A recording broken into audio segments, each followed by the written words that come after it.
Hello and welcome to another episode of Andy's Shed Live. This is Series 15, episode number 10 for Sunday the 31st of March 2023. Or even 2024.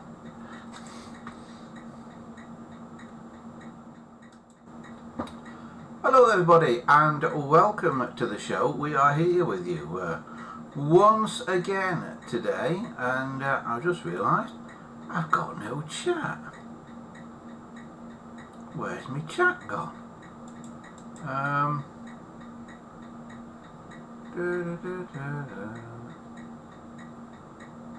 Odyssey chat is on. Colour source is on. Oh dear. Right. Oh, the people here anyway. Yeah, Christopher's here, Gambo's here, Wesley's here. Evening all. Yeah, right.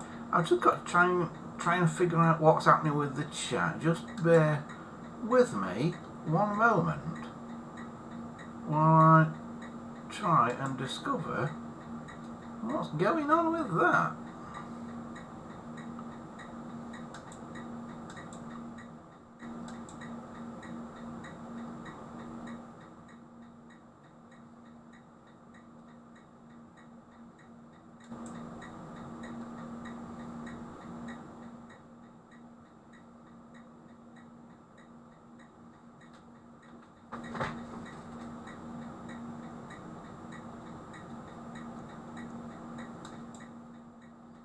I don't know what's happening with it.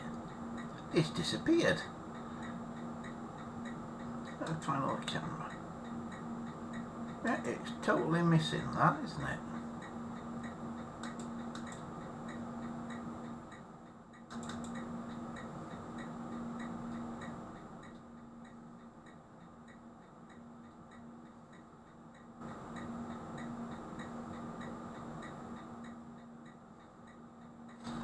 Right, just bear with me one moment. About 7 Live B183.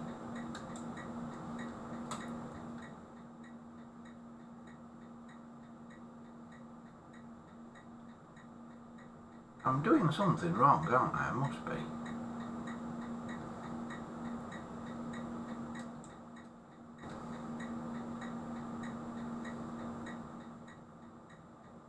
It should be there.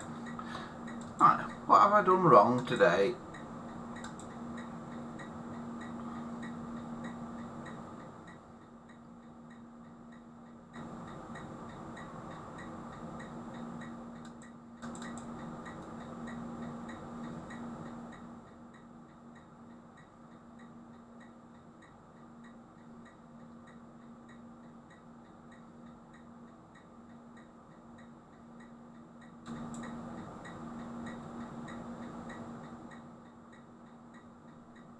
Ah, there it is. There it is, it's appeared. Right. At least I think it's appeared.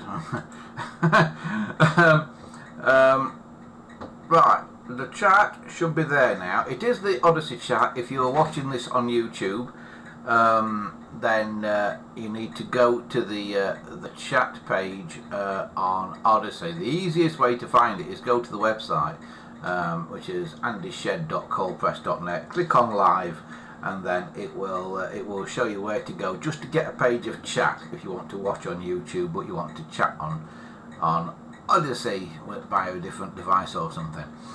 Right, so you should now have got the chat. There was something weird happening with my browser cache, but it's back now, so we're all good. We've got it working now, I think. I'm just going to have a little look at it. Just make sure it's alright. Yeah, it's there. It's definitely there. Right, that's good. Alright, so like I say, we've got Gambo, we've got Wesley, we've got Christopher. I also have to say hello to Michael T, who is watching out there, who is a new patron to us via the Patreon page. Which you'll find here. He's a new patron, but he's not appeared on the graphic yet on the bottom of the screen. So So hello to Michael, and thank you for joining up on Patreon. If anybody else wants to do the same, then as I say, the page to do it is this one, patreon.com/Andy'sShed. Right, one or two things happening today. Yeah, busy day. Had a couple of days boat building this weekend, putting bits and pieces onto the boat. Watch out, if you're a patron, there will be an update on what's been happening on the boat on Patreon fairly soon. But this gives you a little clue as to what we're going to be talking about today. It's a little tiny piece of red telephone, because thanks to Gambo we got some bits the other day. I'm getting the bits now in my hand that we got thanks to Gambo. He sent a few things through. Firstly, he sent this, a red handset with a cord on it. Nothing in there, but we can sort that. So he sent me a red handset, and he also sent a red case. Now, we've got these because, as regular viewers will know, I have also got, when I find it, over here somewhere, this. Now, this is a telephone chassis for a 746 telephone that I got some time ago. It's made in 1980, as you can see from the number on the bottom there, and I just got this chassis basically, and there's no way of knowing what colour case or whatever would have been on this originally. I believe it was a table phone, because it's got 4 feet on it, which it might not have had if it was a wall phone. But we're going to turn it into a wall variant of a table phone. So I said some time ago, what shall we do, what colour shall we do it, and that, and popular opinion was that it should be red. So I had a look round and I was a bit short of red bits, so thanks to Gambo we've got a red case and a red handset now, and I've managed to go and find some of the other bits out of stores. So what we are going to do basically is we are going to make a kind of unfrozen telephone out of these bits and pieces. So we are going to take this and kind of unfreeze it as a phone,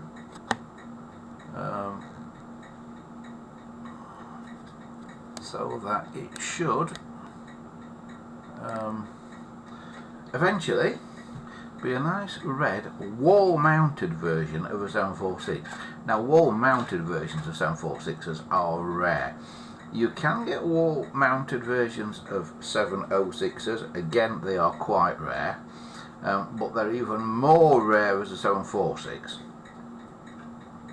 So what we're going to do is, and of course red is the rarest of the rare as well, because red seems to be one of the rarest colours.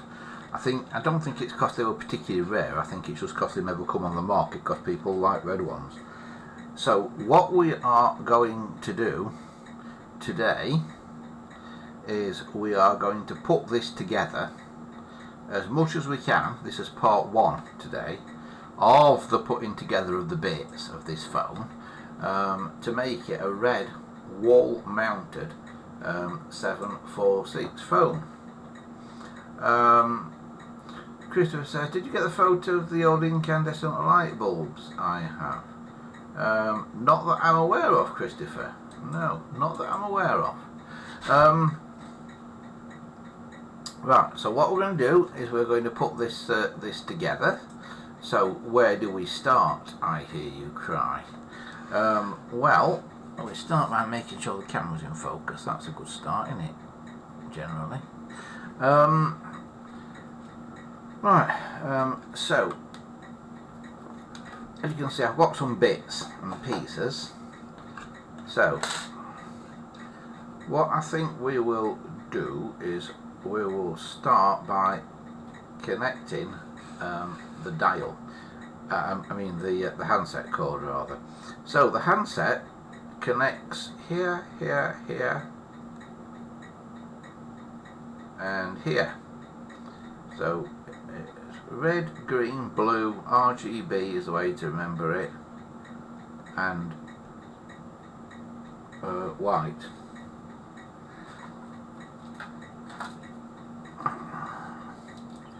So here's the cord that can both end. And actually, before we do this, the cord is actually a bit loose. So what I'm going to do is I'm going to do the thing I do where I reverse the twists in this cord, and hopefully that will tighten it up. You see how loose that cord is when I hold it up like that? But what I'm doing here, I don't know if you can see it, but what I'm doing is reversing the twists in the cord. I've done this before. Those of you who watch regularly will have seen me do this before, and this should hopefully tighten up the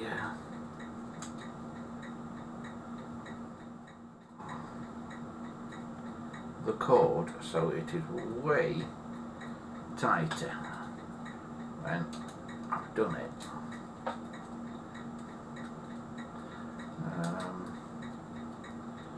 And it will just basically make it sit a bit neater on the desk or on the wall. So we're going to put it on the wall.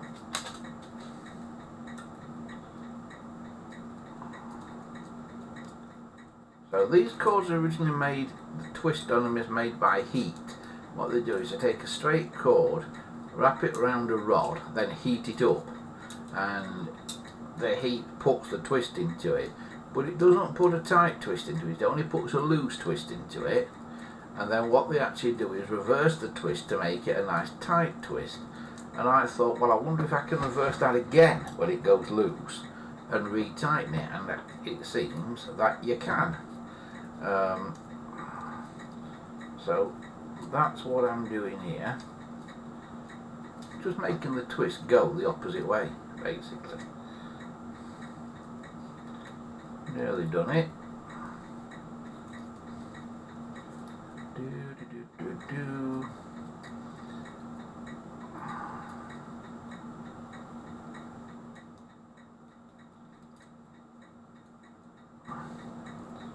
Getting there, nearly at the end, last little bit.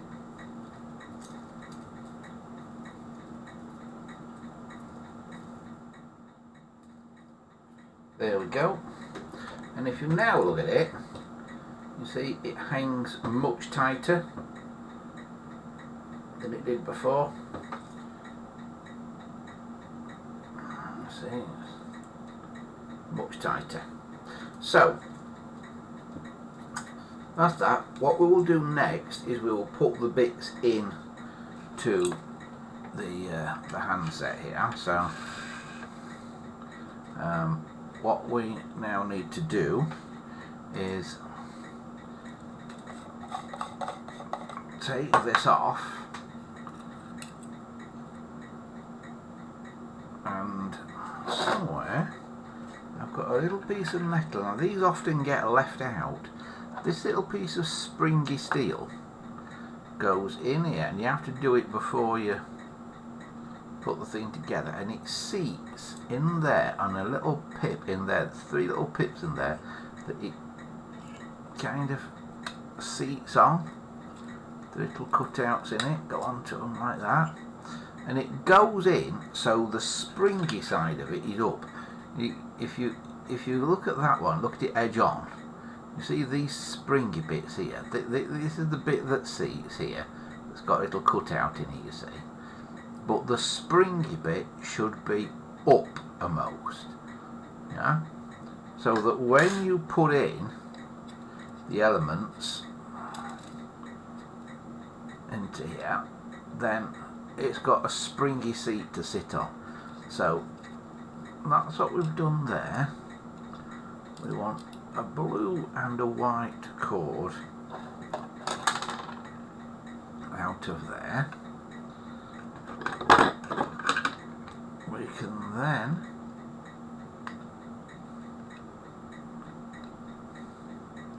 undo this, and I'm using, you'll notice, an electronic microphone here. It is a latish phone, it might have had one. Now these electronic microphones sometimes give trouble in the world of telephone restoration. If you are having trouble with an electronic microphone, put an old carbon transmitter back in, and you might find your problems go away. Now these are blue and white. As far as I'm aware, it doesn't matter which way around these go. It's not marked blue and white on the back of the microphone, because as far as I'm aware, it really doesn't matter.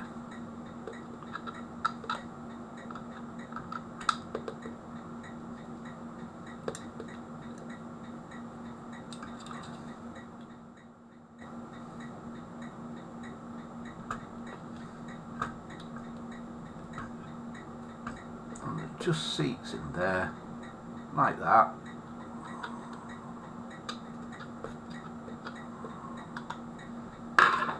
And then there's little ridges you see on the outside of this. You want those ridges to engage between the slots.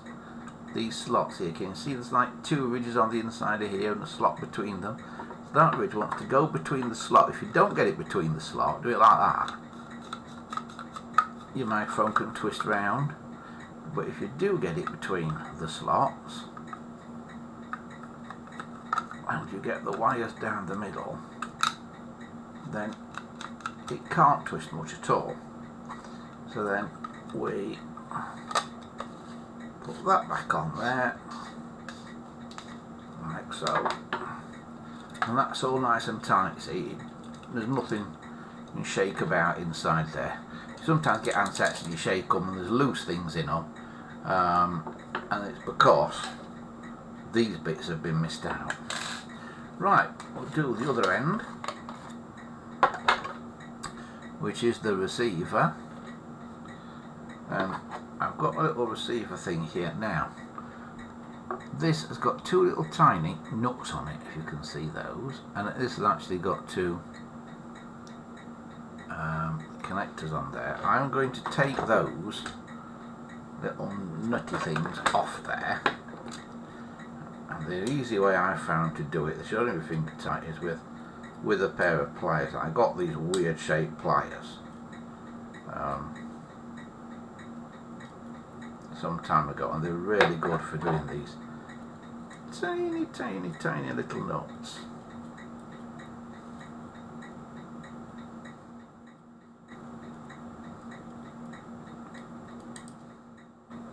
Well, that one can come off there. I think I can just put that on again loosely,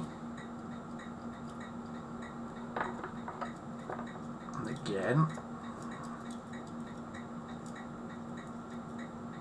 that one come off there. Obviously we'll keep those because we might use them for something at a later date. Put that one on again loosely like that.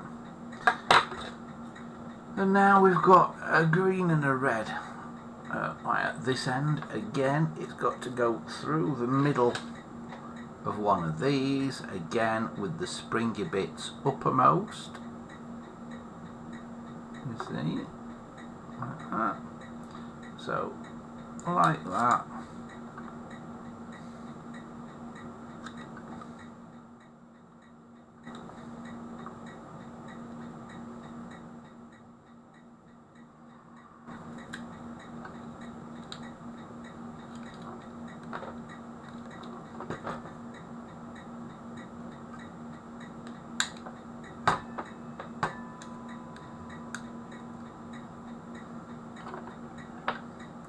Again,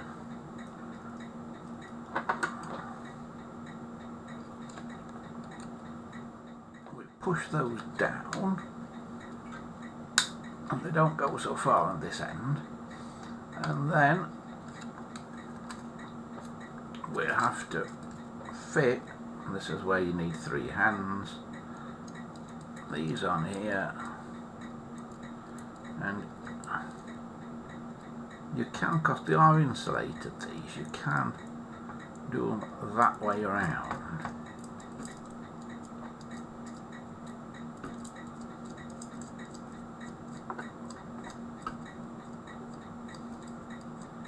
So they don't get in, don't stick out over the edge when you put it in.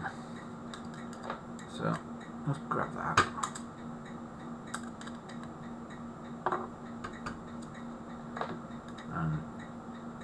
I never do these with the spanners, because when you're using such small spanners, you can easily do things up too tight with a spanner, and you really do only need to be finger tight. So that's why I don't use a really tiny spanner on them, because you can so easily strip the threads on these, and you don't get as much force on doing it this way, so you don't have such problems. Right, so that is now done, and there's little clear insulators on here, so although it's touching this metal back, the metal part of the connectors aren't touching, and make sure that the forks of the connectors aren't touching at the other end either as well. So, and then that whole thing again, now the 2 connectors now want to go between these 2 things here. So see that and that there, your 2 connectors want to go between those. Again, it just stops it spinning round, and we put that on there. And again, now that is tight. You see, it doesn't rattle at all, so that's good. So the next thing we do now is we fit it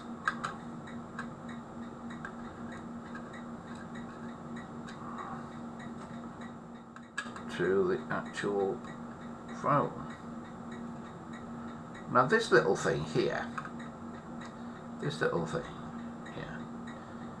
to stop the loud clicks and that you sometimes get in the phone. It's a bit of a body thing. It's actually 2 diodes effectively back to back, is all it is, and it stops the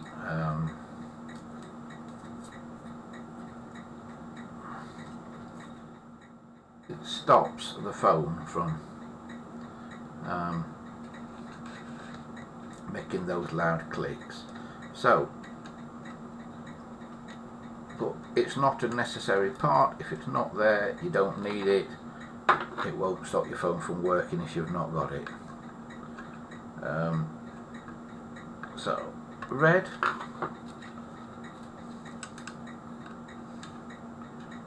green,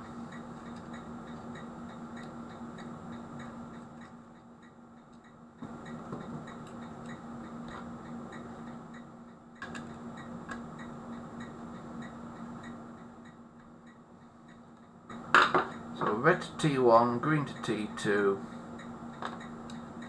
blue to T3,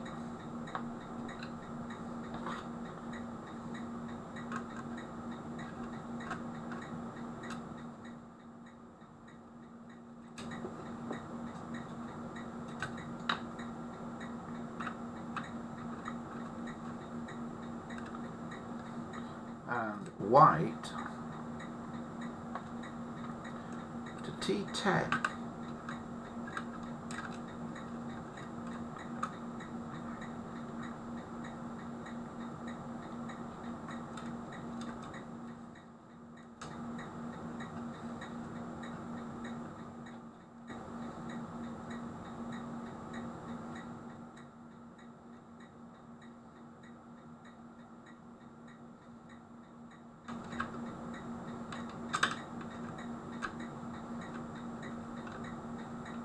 Now you'll notice at the moment the rest of this has been wired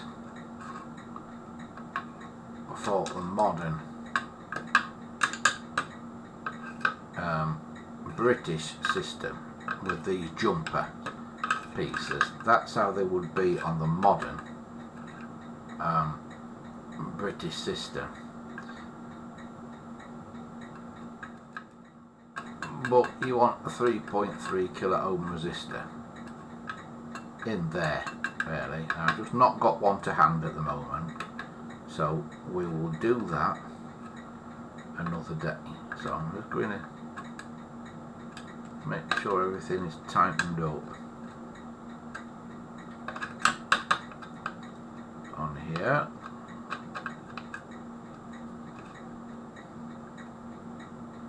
That's it, I think. So we've now done that, and a little sticker fell off the handset cord while I was doing the original cord sticker. What I've done is I'm just leaving it in the bottom of the phone there for now. Right, so this handset thing, now although basically most of the line cord connections go at this side and most of the handset connections go on this side of the circuit board, what they do for some reason when they put these in the little cable mounts here is they swap them over. So the handset things that start on the left, they go in the right clip there, and the things that start on the right, which are mainly line cords, will end up going in the left one. So it goes that way around in general, and I think that's the way it's done at the factory. Sometimes you find them the other way around. Again, it makes no real difference. Right, so we've done that. So next thing we need, as you can see, is a dial. Right, I just happen to have one somewhere. Where have I put it? Here it is. And basically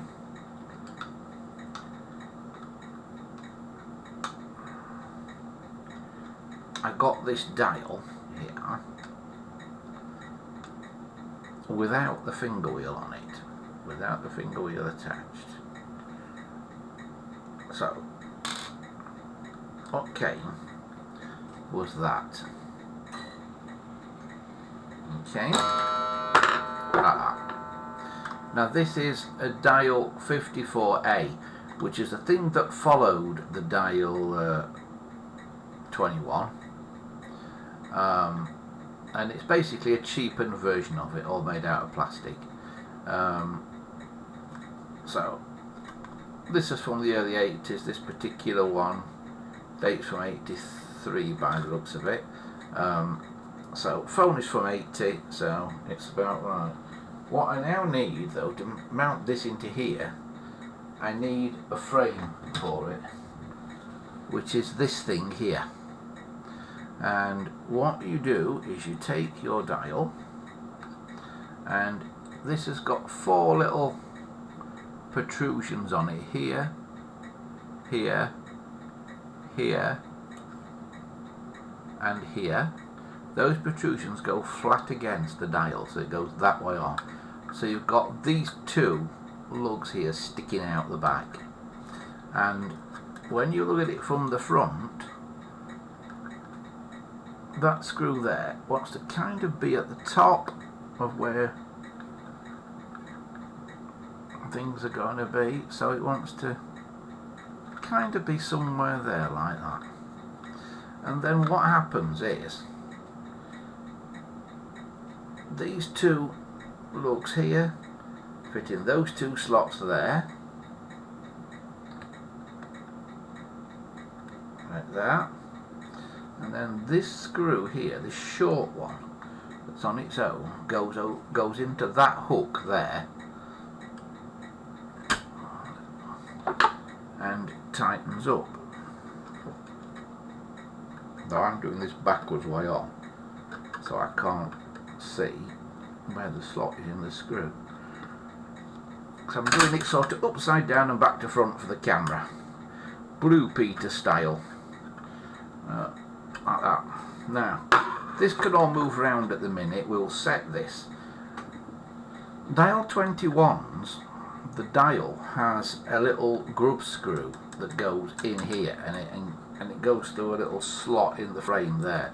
These later dials don't have that grub screw, and that, so you just have to put them in where you think they should go.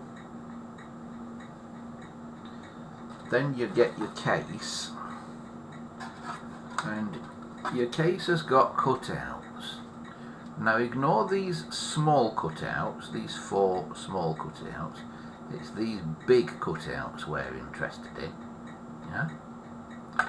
There's one there, and there's one down there, and they are cutouts that your finger stop goes through. Now bear in mind, we are going to make this wall mounted. If you were making this as a table phone, you would now just put your case on there and turn this until that fits like that. Yeah? But because we're going to make it wall mounted, the phone is going to be effectively upside down. So we're going to turn this through 90 degrees. So it's there. So it'll now come through this big cutout up here. So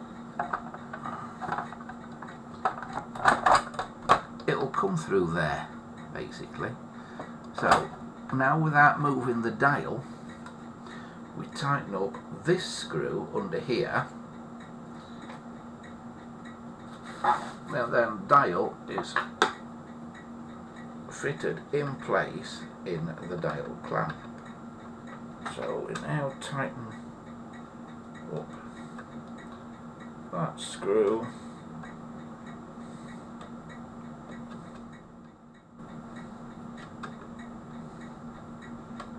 That clamps up.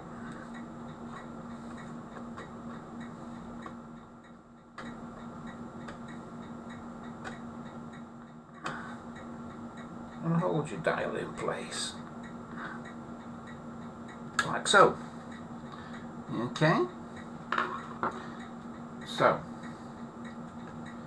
next thing now is a dial bezel. Now on 746s, the bezel is made in one piece, generally. On early ones it wasn't. On early ones it had a metal clip. It was a flat piece of plastic, this, and it had a metal clip that went on the back. Later ones, it was one piece of plastic like this, with 4 lugs, as you can see. And those 4 lugs locate in the 4 holes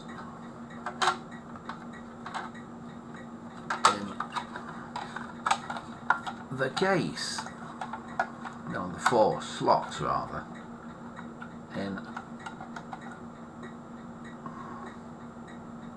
the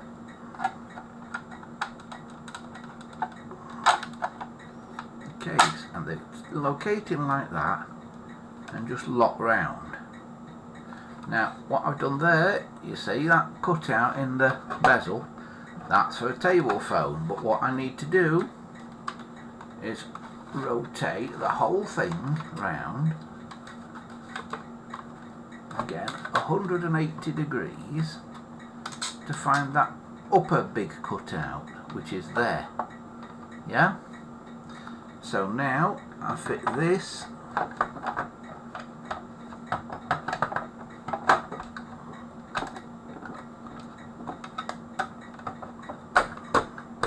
onto the main bit of the phone like that. So you've now effectively got a phone with a dial that's upside down. Yeah?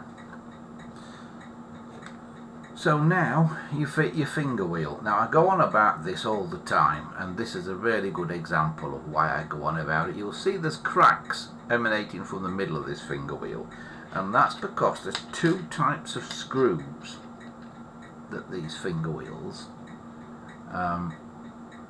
can be fitted with. One is a kind of countersunk screw, which this is not. So one has got a countersunk head on it. This one has got a flat back to the head. Do you see? And this finger wheel has got a kind of flat recessed area in the centre. Now you see that crack going through that recessed thing in the centre?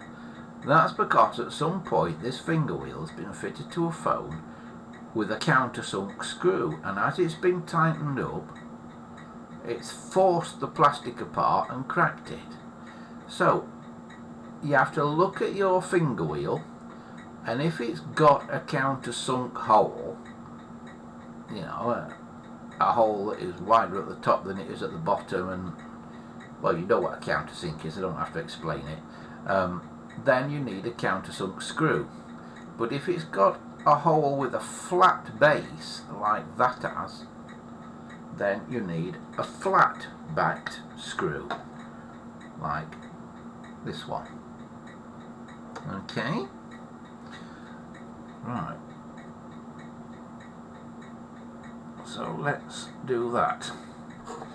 Now remember, we want to put this on upside down. The idea is that it fits on two little pegs, and the idea is there's a number behind each hole. If you've got it on the wrong way up, there won't be a number behind each hole. Let me demonstrate by trying to fit it the wrong way up on purpose, like that, and you see there's numbers here where there's no holes. So rotate it round 180 degrees, and there's a number behind each hole. So now I put my screw in,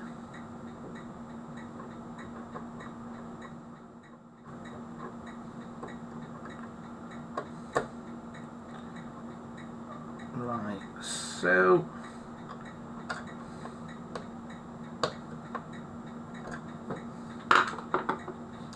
Then you would put your dial label in there when you've done one, and then you take one of these, which they call a dial opal, made out of plastic, and that just clips in there like that.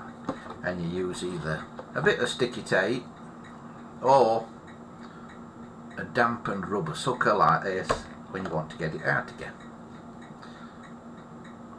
Both things work. What you do not do is try and pry the edge up with the screwdriver, because you will damage the opal. So there we have it. That is, oh, and there's a hole here. That's a buttonhole where you can put a redial button or a belt on off button, but I'm just going to put a little blanking piece in it. Now these blanking pieces, if you look at that, can you see it's got a thin side and a thick side? Can you see the top is kind of wedge shaped? The thin side, i.e. this side, yeah, goes to the front, because this case slopes down towards the back of the phone, slopes down this way. So the thin bit towards the front will make, in theory, the top of this blank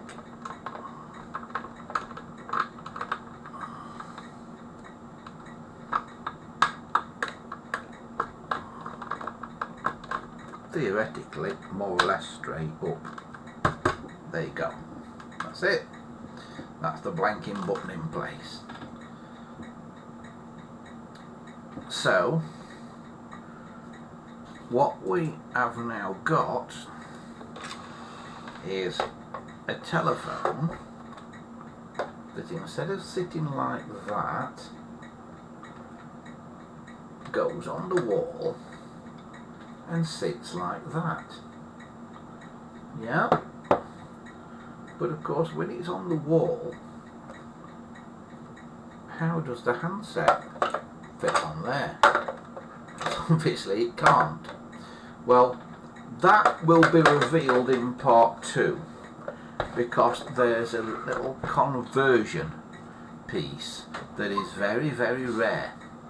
But years ago I managed to get a handful of them, and the problem is I put them away so safely that I now don't know where I put them. I've already spent a couple of hours today looking for them. I think I kind of know where they are, but they're buried in a box at the bottom of a big pile of boxes, I think. So that's going to be a thing for next time when we come back to this phone. But as you can see for now, thanks to Gambo and his case, and many, many thanks to Gambo for supplying that, we have got the basics of an upside down phone.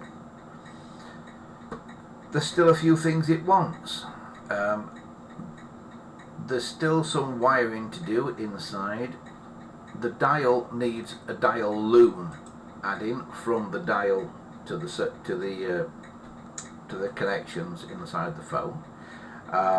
Some of the terminals inside the phone need altering. As I say, we need a 3.3 kilo ohm resistor going in there, and also we've got to fit a line cord. We've also got to fit the special screw, spring and nut that hold the case to the chassis, which goes in there. So we've got to get hold of one of those as well. But as it is, that is the basic assembly of the phone done. Right, let's see how it's going in the chat.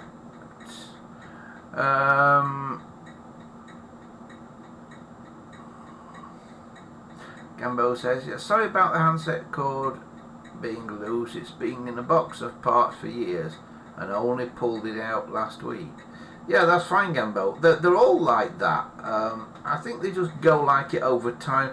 I even think when some of those handset cords are fitted or were fitted by the GPO, I think some of them, when they made them on the metal rod, and they're supposed to then take them off the rod, then twist them the other way to tighten them up, I think sometimes they didn't bother twisting them the other way.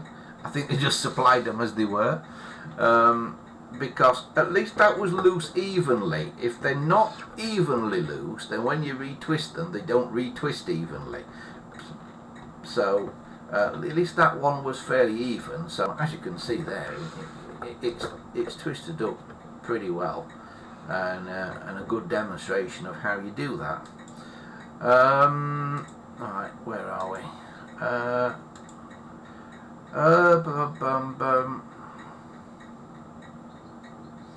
Gambo says, I always wire a mic up as blue on the left and white on the right. You can do that. As I say, I don't think it matters which way round have I done it.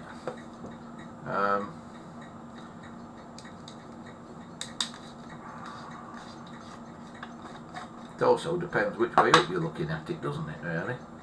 Yeah, which way have I done it? Let's have a look.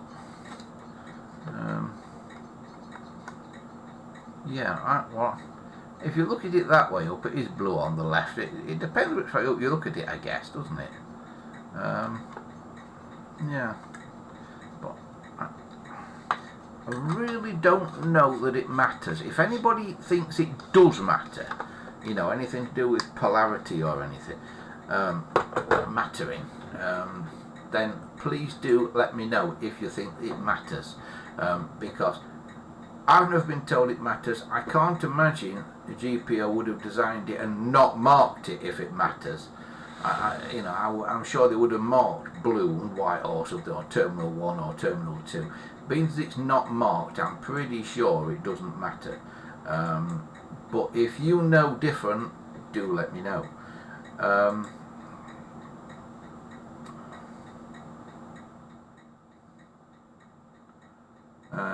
Narrow says, I've got a 5 or 6 mil socket on the end of a screwdriver style, and use that for slackening or tightening the nuts on the receiver. Yeah, you can do it that way. Like I say, I just don't, because knowing me, I tighten them up too much and end up stripping something or breaking something. But yeah, you can use a small socket. It's not always easy using a socket, because sometimes you can't get the socket in. You know, if the sort of walls of the socket are a bit thick, you sometimes can't do it. Dominic is with us. He says he went to the Bluebell Railway for the first time yesterday. Beautiful vintage carriages. He particularly liked the London and South Western Break Third and the London, Brighton and South Coast Composite. Yeah, excellent, Dominic. Glad you enjoyed your trip out on the Bluebell. Remember, Blackpool's still to come. I'm still working on the Blackpool thing, Dominic. I've not forgotten about it.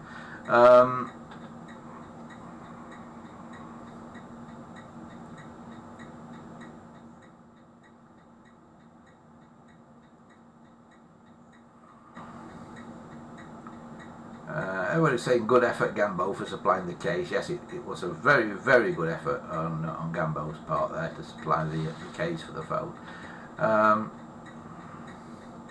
Well, as he says about the curly cord, he says, I used to dump them in hot water, then put them on a thick knitting needle. Seemed to get some good results that way. I haven't tried that. But yeah, I could try. I do sometimes clean them in hot water and then retwist them backwards.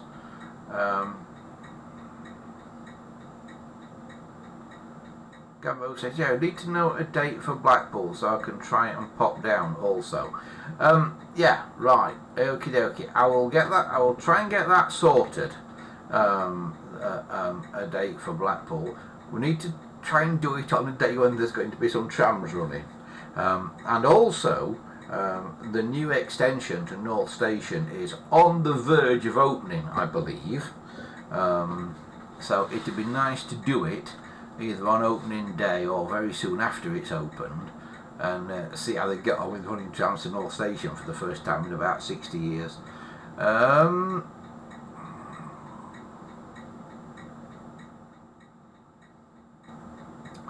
Wesley says A and B legs can be crossed and uncrossed many times between the MDF and the subs NTE.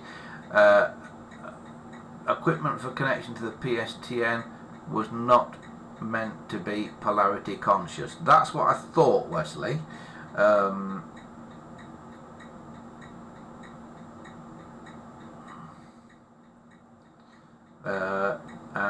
Dominic says, didn't you make a video where you curled the handset, the curly cord, the other way? Yes, there is a video somewhere in the dim and distant past of me doing it, and I've done it on these live shows quite a few times as well with different phones.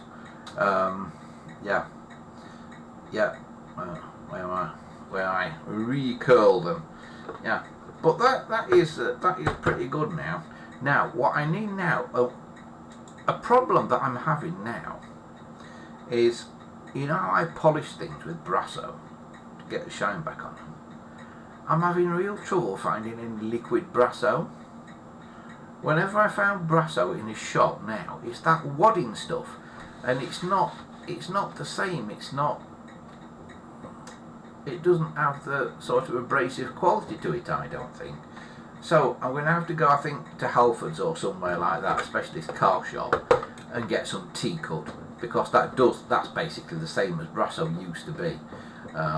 It looks the same, it smells the same. I suspect it's probably the same stuff.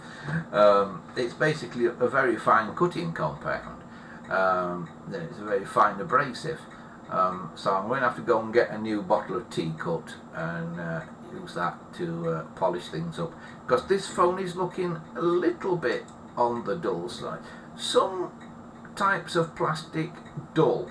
ABS, which most of these phones are made out of, does go dull like that. You can see a kind of dull sheen on that. It's not that it's dirty, it's clean, but it's kind of dulled over the years. Now Diacon doesn't do that. Diacon stays shiny, and that's one of the ways that you can tell the difference between Diacon and ABS.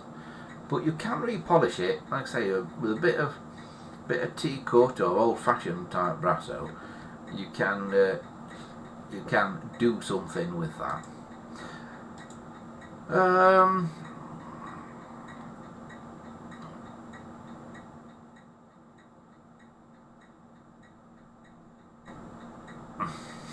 Gabo says, yeah, don't it? When Andy was recurled the cord, he had shorter hair in that video. Yeah, because it's a very old video. And Dominic says, it's a shame that Wilco's is no longer with us. That was perfect for Brasso. Yeah. It's kind of home bargains and B&M bargains have kind of taken the place of Wilco's, haven't they? But they're not as good necessarily. Although B&M, I have been buying fruit trees for the allotment out of B&M just recently. So that was a use for B&M.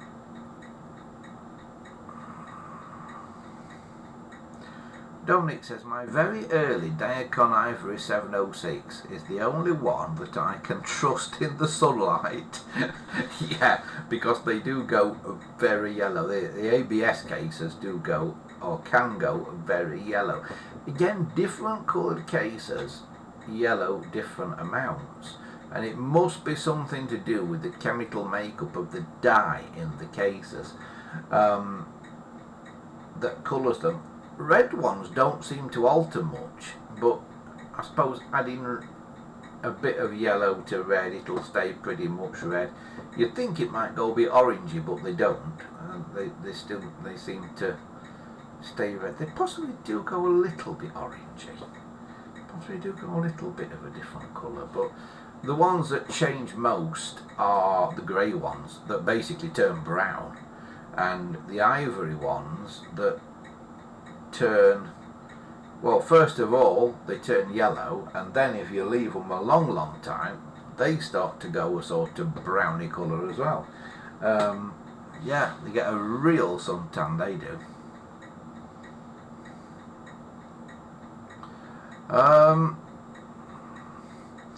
So yeah, so yes, that's it. That's the phone anyway. Christopher says, I got a few old incandescent light bulbs last week. I will have a look and see if your email has come through, Christopher. I've not seen it, but that doesn't necessarily mean it's not here. I'll have a look and see if it's there.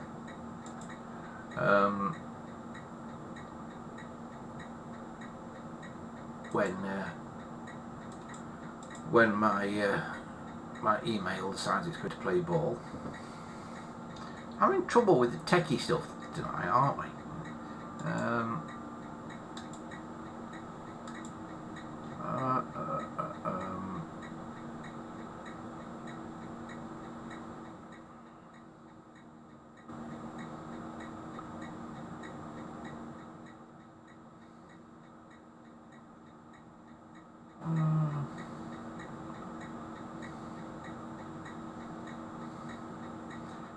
Right, looking for it.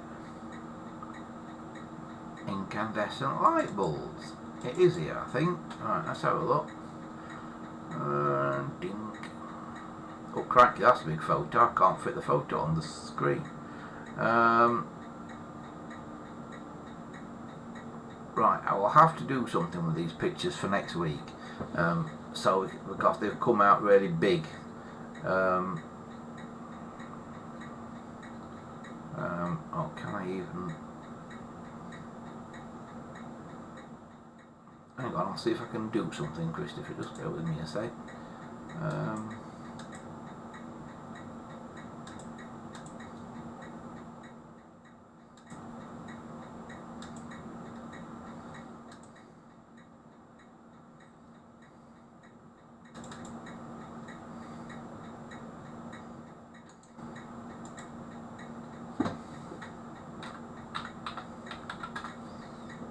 That's it in bulbs. Right.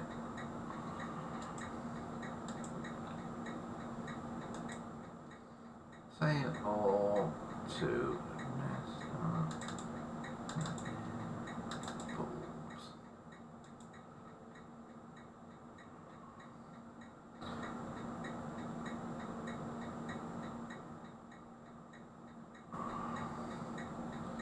Right.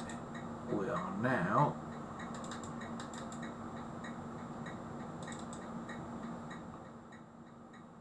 getting the picture of your light bulbs, Christopher. Right, I think I've now got them. Right, I can close that, close that. Right.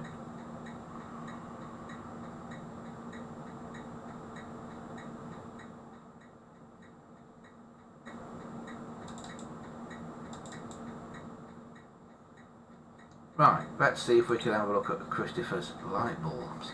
Because he collects light bulbs now. Who else collects? Is it you, Gambo, that collects light bulbs? No, it's Maget, isn't it? It's Maget who collects the light bulbs.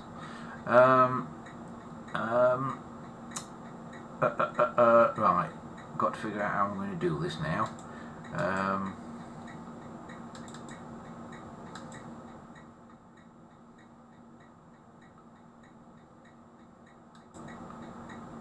Like that, I think. That seems to be working reasonably well.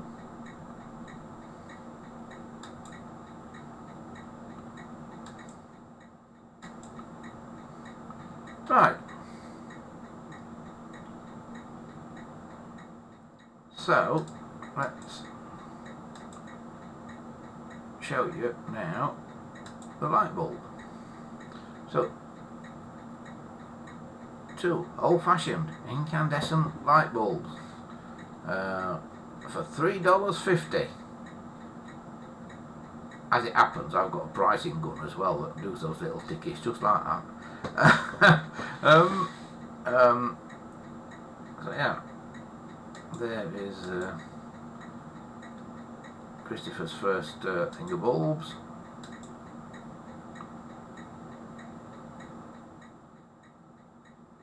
And there's a Philips 25-watt bulb in there, in the original packaging again.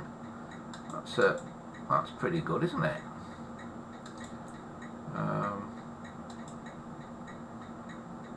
And there is said bulb. I've always wondered how they make these. Because it's such fine work to sort of put that together and sort of, I suppose they kind of solder it together, or I don't know how they do it, but yeah, always wondered how they do it. It never ceases to amaze me when you see an old-fashioned light bulb. And there's a pearly one. I'm not so keen on the pearly ones. You may have noticed it's 8 o'clock. Clock's a bit slow. There, is that lit? Or is it just a light cunningly behind it? There's a box with 6 of them in. 60-watt light bulbs. Proper light bulbs at 60 watts. Thing is, they use a lot of power though, don't they? Yeah, brilliant things. 60-watt clear light globe, 6-pack, screw cap.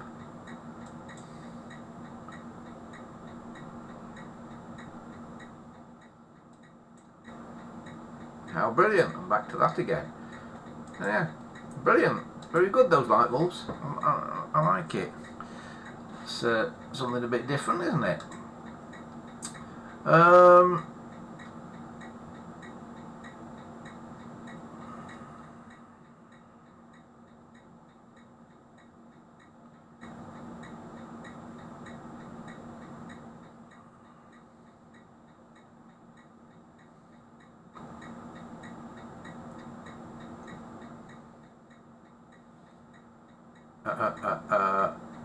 Gambo says, I meant to ask, did you get my replies back via text and email from myself?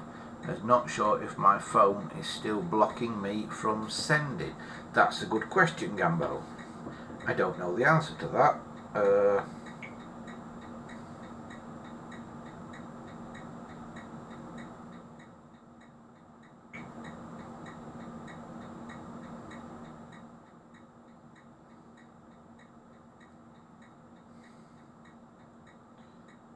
I'm looking.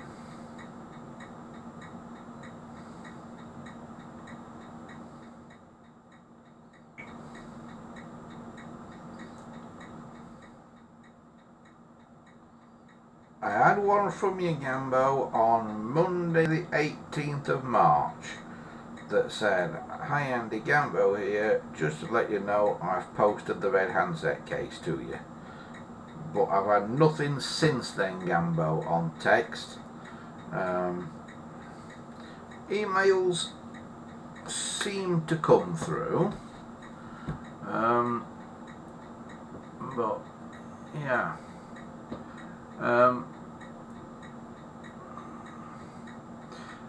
But yeah, if you can't get in touch, Gambo, if you suspect you can't get in touch, go on the website and fill in the contact form, because that actually sends me an email from the website. So if you suspect your messages aren't getting through, just go on the website and get in touch with that and type in something like, I've just sent you an email, did you get it? And I'll let you know.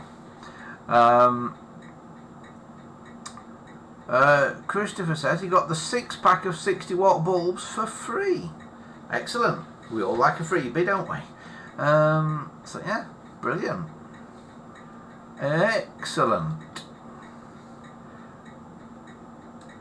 By the way, while we're on about light bulbs, if anybody has got any clear light bulbs that you think are no good because they've blown, I want them, please. Old incandescent light bulbs, like the ones I've just shown you that Christopher's got. If you've got any clear ones, not so bothered about the pearly ones, but the clear ones that have blown, don't throw them in the bin, send them to me. Because I have a use for them. Something that I'll be showing you on a future episode. It's nothing telephone related, but it is a way of doing something creative with old, blown, clear light bulbs, but do really need to be clear ones. And I think you'll like it. That's coming up on a future show.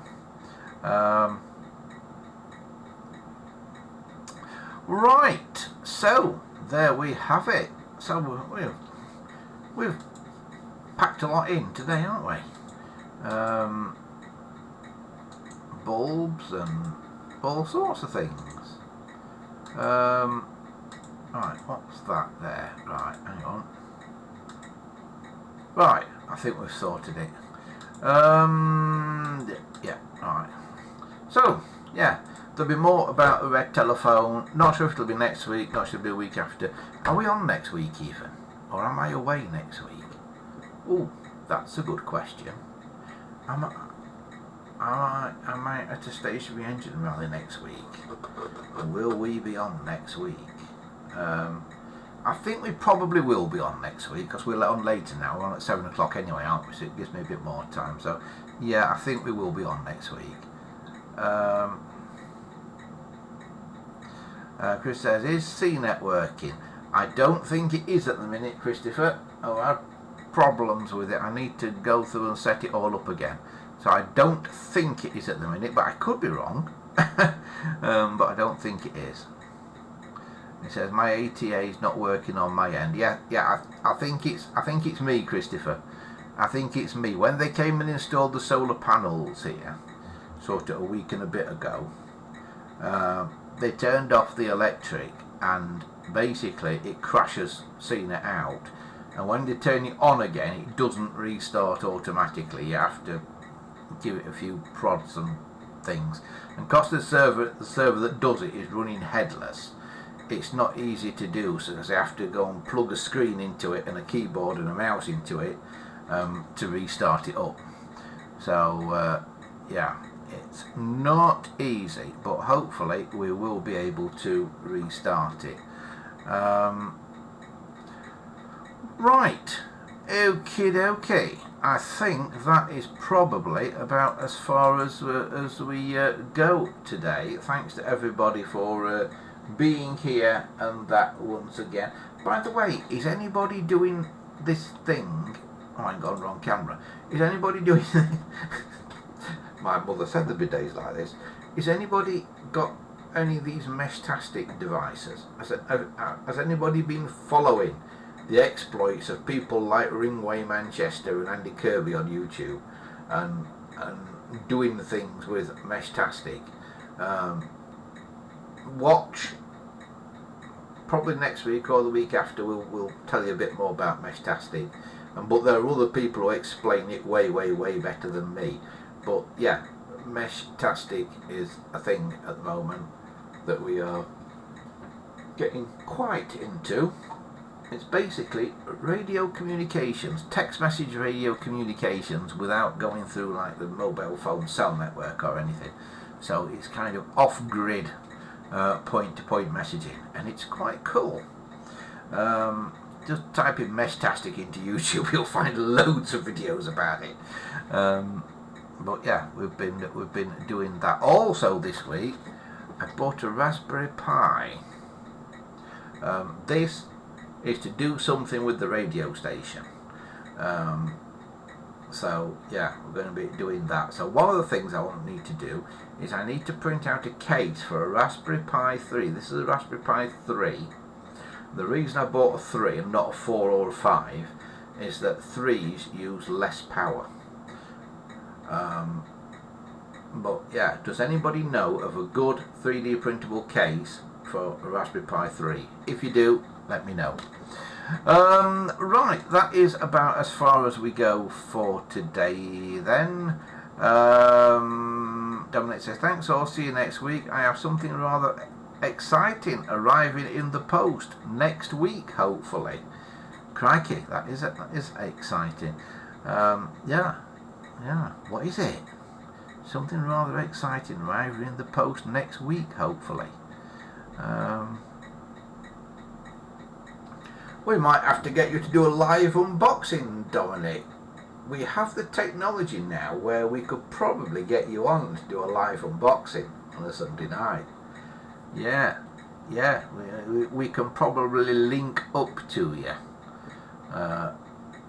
Yeah, I'll have to send you a message about that and see if we can do that. Right, okay, that's it. Very good. As I say, thanks for watching, everybody. We will return same time, same place next week. Chat's moving now.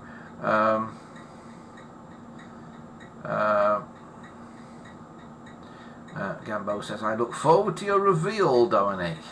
Yeah, me too. I'm wondering what it is as well now, because I don't know. So yeah, we'll find out what Dominic's got next week, shall we? Also, I'm considering bidding on a phone on eBay, but it's quite expensive. And last time I bid on one of these phones, it all went horribly wrong. But I'm wondering about it. I am wondering about it. I'm 50-50 on it at the minute. I'll let you know what I've decided next week. And Christopher says, I've got 2 incandescent light bulbs in use at home. and when they blow, I'll send them to you, Andy. Right, if they're clear ones, Christopher, only if they're clear ones. We've got a use for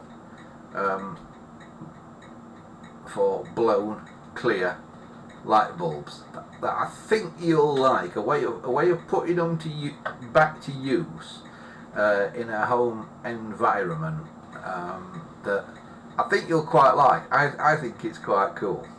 But yeah, right, we are going. We'll be back here around about same time, same place next week, about 7 p.m. I hope you remember to alter your clocks today. Probably found one person today who didn't, who got up at 9 o'clock this morning because they'd forgot to alter their clock. But I managed to remember for once, which is amazing. Anyway, it's now officially British summertime, so yeah, we'll be out there doing much more in the weeks to come. I will, for those of you interested in the Blackpool meetup, I know Dominic and Gambo are, and might be one or two others. I'm working on it. I will come up with more info hopefully by next week. But for me, for now, have a fantastic week ahead, everybody, and I will see you all very soon. Thanks for watching. Bye for now.